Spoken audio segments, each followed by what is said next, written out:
Here is Joe Biden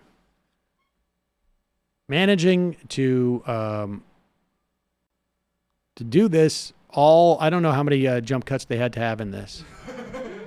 But I will tell you this. I spoke to a lot of, one of the things that I like about Netroots is that you go out to a bar. I don't have personal contact with a lot of reporters. The vast majority of these reporters are younger than me. Some instances, significantly younger than me. And they go around and they follow candidates. So you find somebody who's been like following Joe Biden for months. They're all concerned about Joe Biden. Like, I don't think it's appropriate for a reporter to sort of like, in some instances, sort of like provide some subjective analysis. But I had 2 or 3 reporters say almost the identical thing to me. Like, he has changed, like in terms of age. He's aged. And we all age. I did not have people who follow Bernie Sanders say this to me. And I got news for you. Like, the reporters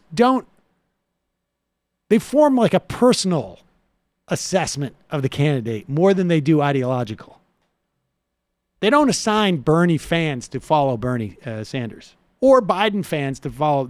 Most of these reporters, as far as I can tell, some of these anyways, they seem to be largely agnostic. They seem to be just sort of like almost like, how can you really do that? Like, if any policy is, particularly aggressive. So that's so weird. Well, it's weird. It's weird. They cover it in a way like, almost like if you were like a good reporter and I said, you're going to follow the Orioles. I know you're not a baseball fan. I know you don't particularly like the Orioles, but you're going to go out there and then you're going to tell me everything you see about the Orioles. So it's not, Yeah, it's a game to them. Yeah. I mean, it's a job. It's a job. And, but the people following Biden said to me, the weird thing is he moves so slow. And what's interesting about it is that we have a clip after this of Joe Biden. Oh wait, no, that's not what it is. I saw a clip of him where he was behind Barack Obama when Barack Obama signed the ACA. Maybe it's in this thing. And Joe Biden's clapping. And this is about 8 years ago. And Joe Biden's clapping. Yeah, right here. Well, you watch this. You watch Joe Biden now, and you watch how hard he claps right there. And you can't. Joe Biden hasn't moved that fast in about 5 years, I think, as in that clap. That's what's interesting about that. Like, he's really hammering that clap. But go ahead. Let's go back. It was great being part of the first Democratic debate in Miami. The question was asked whether we support eliminating private health insurance. Some said yes, I said absolutely not. I believe we have to protect and build on Obamacare. That's why I proposed adding a public option to Obamacare as the best way to lower costs and cover everyone. I understand the appeal of Medicare for all, but folks supporting it should be clear that it means getting rid of Obamacare. And I'm not for that. I was very proud the day I stood there with Barack Obama and he signed that legislation. Never before had anyone ever been able to do that in the White House. 20 million Americans gained coverage. Over 100 million with pre-existing conditions finally got protection. And most importantly, peace of mind. I know how hard it is to get that passed. I watched it. Starting over makes no sense to me at all. I knew the Republicans would do everything in their power to repeal Obamacare. They still are. But I'm surprised that so many Democrats are running on getting rid of it. The Affordable Care Act was a historic achievement for President Obama. And if I'm elected president, I'm going to do everything in my power to protect it and build on it. Okay.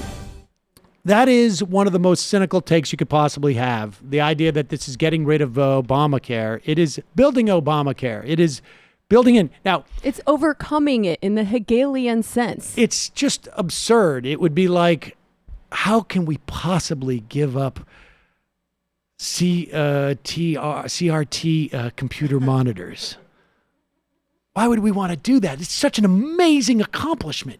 The idea of a computer. Yes, it's the size of an entire apartment. But why would we want to give that all up for a laptop?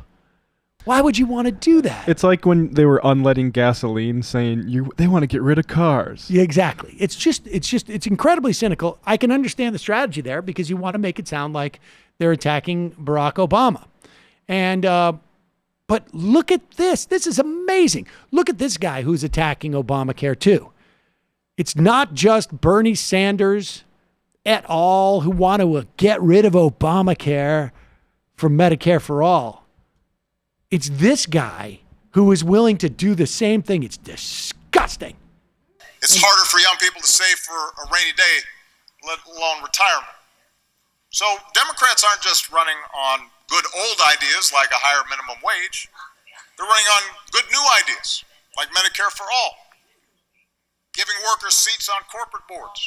What? Oh my gosh. Back in the fall of 2018, there's Barack Obama endorsing at least two major campaign ideas. Bernie Sanders. Why isn't Barack being honest about the fact that if you do Medicare for all, you have to have a 3-month period where no one's allowed to get health care? Wasn't it like a 4-month period? I don't know. Or yeah, you had something like a 4 to 6 month period or something like that. It's like the doctor lie. I can't believe Barack Obama is attacking Obamacare in that way. It really seems aggressive. And I will say this too. For those people who think that Joe Biden's plan has a better chance of passing, he wants to expand the public option. P4HCF, this is the Partnership for America's Healthcare Future. This is an industry group that is against Medicare for all. On Joe Biden's plan, we strongly believe every American deserves access to high-quality health care. We agree with the majority of Americans who believe the best way to achieve this is what is working, while coming together to fix what isn't. Unfortunately, Vice President Biden's proposal for a new government insurance system through a public option would undermine the progress of our nation. In other words, ladies and gentlemen, the fight is going to be had. The fight's going to be had. So are you going to enter into that fight saying we want what we want? Or are you going to enter into that fight with like, we're willing to take a fraction of what we want, but the opposition is going to be exactly the same. The opposition is going to be exactly the same. This is a simple question of physics. You've got to knock down a steel door. Do you take a hammer or do you take a ramrod? Which one do you start to approach that door with first? I mean, Joe Biden's really digging deep into the hoping to reach the people who are not paying attention about politics. It's also very poor timing. This is what's fascinating about this. Right now, 35% of Democrats were paying attention to the debates. I don't know how many are paying attention to the primary, but I guarantee you it's about half of what it's going to be in just 2.5 months.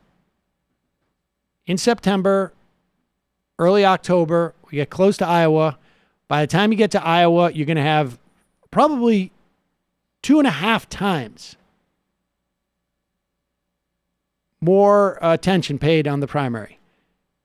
Joe Biden's out there and he's trying to appeal to those people who are not paying attention to politics, which is to say, like, these guys want to get rid of Obamacare, which is like literally the equivalent of saying, like, how can you take away from hardworking Americans the $7.25 that they're making when they try and pass this new bill to raise the minimum wage? They're taking away their minimum wage now and then going to replace it with some other thing. That's basically what his argument is. You want a $15 minimum wage? And why do you have to do this by taking away what they have now? It's also bizarre the way people talk about the public option, because isn't Medicare for all just a really, really good public option that would put private insurance companies out of business? The public option they're talking about, I don't know exactly how many people would be eligible for it with Joe Biden. But the public option is not open to the public. You need to prove eligible for it. So it's not even a Medicare buy-in. Like, it just seems like a sneaky way to get out of having a real public option. Medicare for all is not an option. It is a public system. You don't have, you're not going to have, most people are not going to have other options. But the right doesn't talk that way, because the right says everybody has access to health care. So everybody will have access to supplemental care. All you'll need is enough money. Otherwise, you're going to have Medicare for all, which is going to pay for all of your health insurance. It's going to pay for everything all of your health care.